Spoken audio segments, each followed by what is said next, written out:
and the door shuts, and that's what you come out to. I knew that this was a perfect spot for a pondless waterfall, but I really wanted to encourage them to do something a little bit bigger. So I said, why don't we do our two pump system so that we can really fill that hillside with moving water?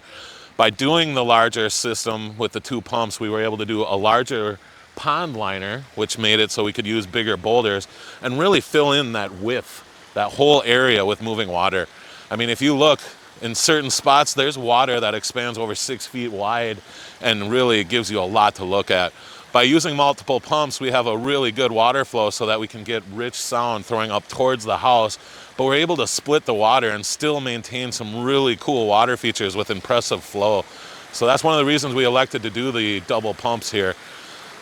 Another reason is this is kind of a far spot away from the house, but there's nothing really able to grow here. It was a pain in the butt for them to mow. Underneath these pine trees, it's hard to get the grass to grow. So they said, what can we do with this space? And I thought immediately a pondless waterfall would be perfect for them. Not only is this just a perfect spot for it, but it's also kind of muting out the park right now.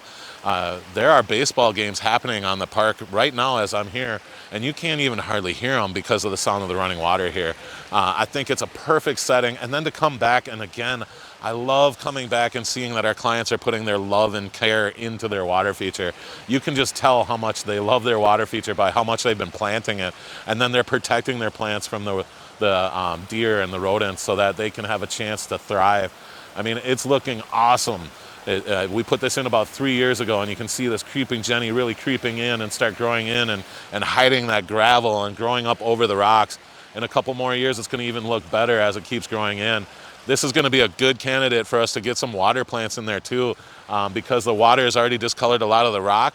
So when we add water plants, we're not going to be worried about it turning that kind of color because it's already that color. So that's sometimes why we won't add water plants into a pondless waterfall, is we have noticed that sometimes the algae that'll grow will be a little darker tint.